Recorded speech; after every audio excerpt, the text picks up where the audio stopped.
दोस्तों, आज पढ़ते हैं आपकी क्लास 9th की लिटरेचर की बुक मोमेंट्स का चैप्टर नंबर 5 और टाइटल है द हैप्पी प्रिंस। तो सबसे पहले बात करते हैं थीम और टाइटल की। तो जैसे कि टाइटल है द हैप्पी प्रिंस, तो नाम से पता चल रहा है एक प्रिंस, एक राजकुमार जो बहुत खुश है या बहुत खुश था। थीम की बात करें तो थीम में जो राइटर हैं ऑस्कर वाइल्ड, वो हमें ये बताते हैं कि एक राजकुमार था जो जब तक जिंदा था तब तक उसने सिर्फ रॉयलिटी को एंजॉय किया, यानी उसने अपनी लाइफ को बहुत एंजॉय किया क्योंकि वो एक बहुत शाही परिवार से था, बहुत अच्छे खानदान से था।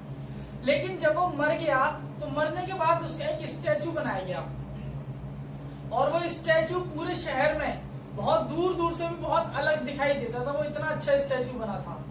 उसमें सोने के बहुत सारे चीजें लगी हुई थी, फाइन गोल्ड लीव्स थी उसमें सफायर्स लगे हुए थे, रूबी लगे हुए थे, जो शायद सबसे महंगे स्टोन्स, सबसे महंगे पत्थर माने जाते हैं। जैसे लोग होते हैं ना, टोना टोटका करवाते हैं पंडित जी से, जी मुझे गुस्सा बहुत आता है तो कुछ बना के दे दो ताबीज। तो पंडित जी कहते हैं जी मैंने इसमें वर्क लगा दिया है चांदी का, मैंने इसमें रूबी लगा दिया है या मैंने इसमें सफायर लगा दिया गया है। तो वो रूबी, वो सफायर, उस किंग की सफायर जो थे वो उस किंग की आंखों में थे, हैप्पी प्रिंस की आंखों में थे।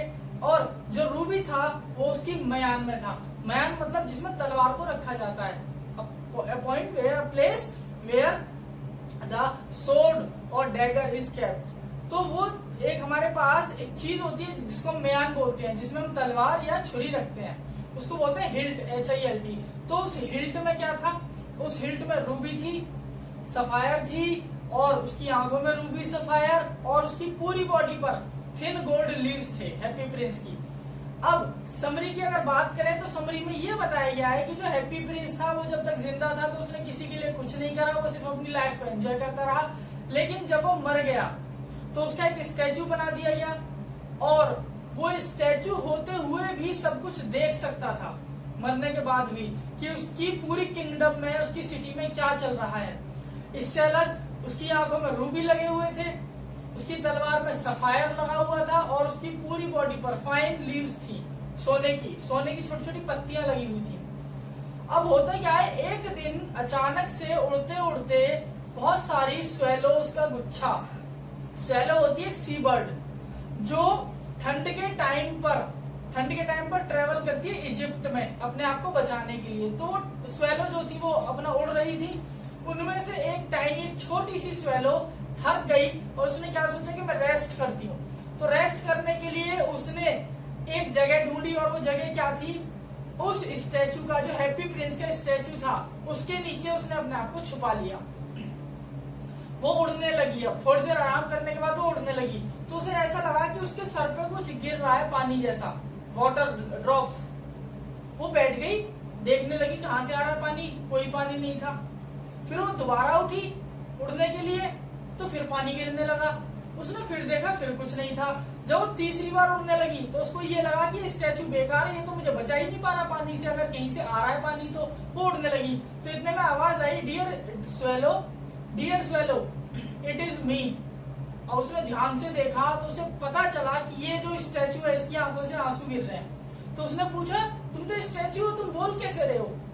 तो उस स्टैचू ने बोला कि जब तक मैं जिंदा था मैंने अपने सिटी के लिए कुछ नहीं करा, लेकिन अब मैं मर गया हूँ तो मुझसे उनका दुख नहीं देखा जाता और रोज मैं यहाँ लोगों के दुख देखता हूँ और वो दुख जो है वो आंसू बन के निकल रहा है। तो स्वेलो ने बोला, तो मैं क्या कर सकती हूँ इसमें, बताओ, मुझे तो जाना वापस इजिप्ट। तो वो कहता, क्या तुम बस मेरा एक काम कर सकती हो, बस एक काम? वो कहती है हाँ बताओ क्या करना है, वैसे मुझे देर हो रही है लेकिन जल्दी बताओ।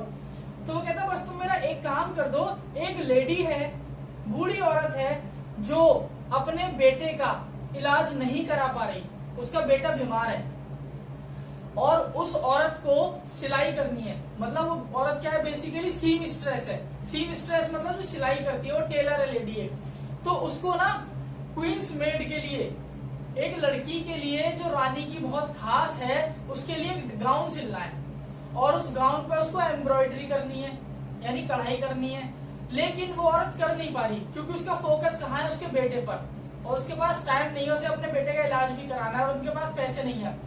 तो अगर पॉसिबल हो तो तुम मेरा एक काम कर दो, तुम मेरी आंखों से रूबी निकाल लो एक, यानी रूबी जो एक बहुत बहुत प्रेशियस और बहुत ही ज्यादा महंगा स्टोन था, तुम वो एक रूबी निकालो और जाके उस लेडी को दे दो।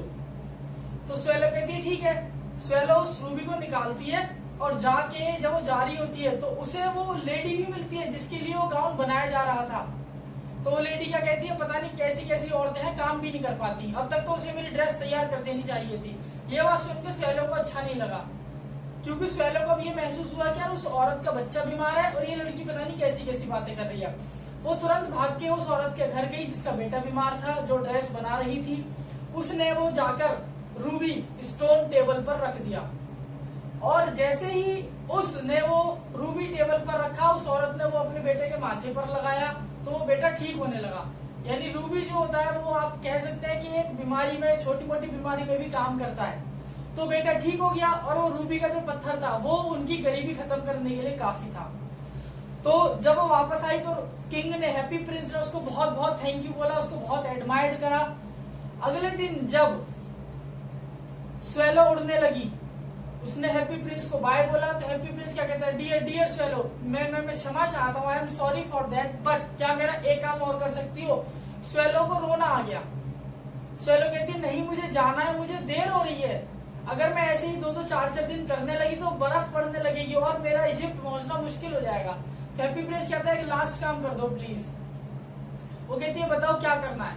तो हैप्पी प्रिंस कहता है कि एक आदमी है जो अभी एक राइटर बना है नया नया, और उसको अपने डायरेक्टर को एक राइटर यानी एक डॉक्यूमेंट्री की स्क्रिप्ट लिख के देनी है, लेकिन वो आदमी बहुत कमजोर है और वो ठंड से मर जाएगा, उसके पास खाना भी नहीं है। तो क्या तुम उसको मेरी दूसरी रूबी ले जाकर दे दोगी। वो कहती है तुम पागल हो गए हो क्या, मैं ऐसे कैसे कर सकती हूँ, मैं ऐसे कैसे कर सकती हूँ, अगर मैंने तुम्हारी दूसरी रूबी भी ले ली तो तुम तो अंधे हो जाओगे। तो वो कहता नहीं मेरे पास रूबी नहीं है, अब मेरे पास सफायर है। तो तुम एक काम करो, मेरी आंख से सफायर निकालो और जाके उसको दे दो। तो वो कहती है लेकिन तुम अंधे हो जाओगे। कहता कोई बात नहीं तुम दे दो जाके। तो वो उसकी आंख से सफायर निकालती है, सफायर भी एक स्टोन होता है बहुत कीमती, और जाके उस राइटर को दे देती है। तो वो राइटर उससे अपना खाना वाना खाता है और बढ़िया अपनी लाइफ आगे तक एंजॉय करता है, जीता है बढ़िया एकदम। अब इसके बाद क्या होता है, तीसरी बार जब स्वेलो फिर उड़ने के लिए तैयार होती है, फिर हैप्पी प्रिंस उसको एक काम बता देता है और कहता मैं तुमसे करवाना नहीं चाहता, पर मुझसे अपनी जनता का दुख, अपने सिटी का दुख नहीं देखा जा रहा।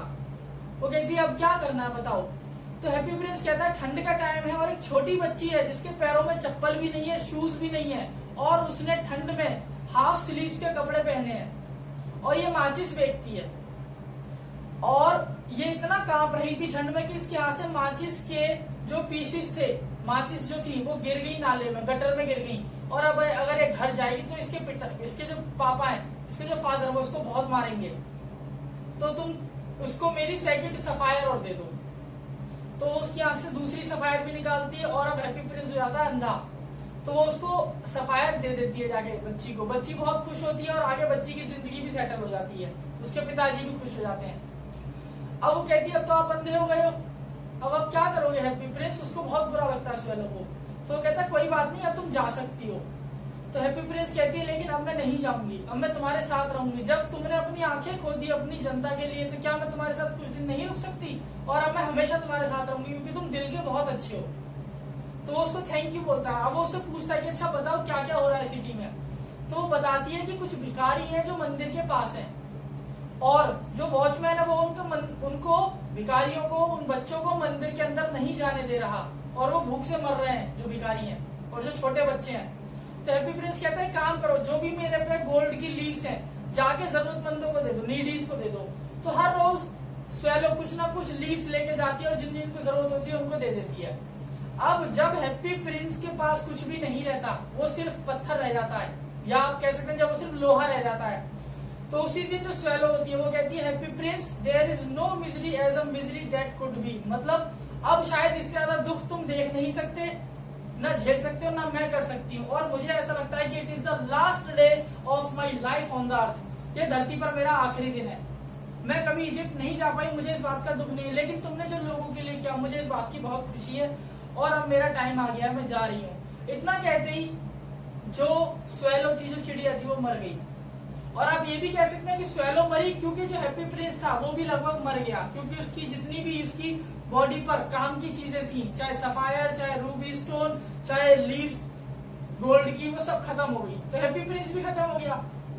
अब हुआ क्या, चिड़िया जो थी वो हैप्पी प्रिंस के स्टैचू के पास ही मर गई। तो अगले दिन मेयर साहब आए, जो शहर के मेयर थे, उनके काउंसलर्स आए, और जो आर्किटेक्चर डिपार्टमेंट के हेड थे वो लोग आए। तो उन्होंने क्या देखा कि जो चिड़िया है वो मरी पड़ी है एक हैप्पी प्रिंस के स्टैचू के पास। तो उन्होंने क्या बोला, यार हैप्पी प्रिंस का जो स्टैचू है तो बिल्कुल बेकार हो गया, और इसके पास चिड़िया मरी है, ये बहुत गलत बात है। किसी भी स्टैचू के पास कभी चिड़िया नहीं मिलनी चाहिए। एक काम करो, इस स्टैचू को पिघलाओ और जो भी मटेरियल इससे मिलेगा हम उसको यूज करेंगे। तो जो लोग होते हैं, उन काउंसलर्स, उन मिनिस्टर्स, उन मेयर के साथ वो लेबर आती है, उस स्टैचू को, हैप्पी प्रिंस के स्टैचू को वो मेल्ट करती है, पिघलाती है। लेकिन सब कुछ तो पिघल जाता है, लेकिन जो हैप्पी प्रिंस का लेडन हार्ट होता है, लेडन मतलब आप ऐसे समझो कि जो कहने को तो पत्थर का दिल था, लेकिन असल में वो बहुत ही सॉफ्ट हार्ट था, वो पिघलता नहीं है। तो वो लोग क्या काम करते हैं, पिघलने के बाद उसको पकड़ते हैं और फेंक देते हैं हार्ट को, और वो हार्ट वहीं जाता है जहां पर वो चिड़िया थी। अब ये चैप्टर यहाँ तक तो ओवर हो जाता है, लेकिन लास्ट में ये बताया जाता है कि जो ऊपर भगवान है, गॉड जो है, ईश्वर, वो अपनी एक एंजल से बात करते हैं, अपने एक दूत, एक एंजल, उससे बात करते हैं और कहते हैं, एंजल क्या तुम मेरे लिए काम कर सकती हो?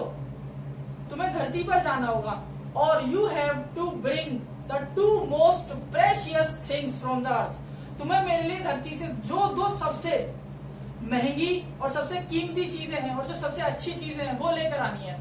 एंजल जाती है और वापस आती है और गॉड को दोनों चीजें देती है। तो पहला क्या होता है, हैप्पी प्रिंस का लेडन हार्ट, और दूसरी क्या होती है, डेड स्वेलो, स्वेलो की डेड बॉडी। तो जो गॉड होते हैं वो बहुत खुश होते हैं और कहते हैं, मुझे उम्मीद थी तुम यही लेकर आओगी।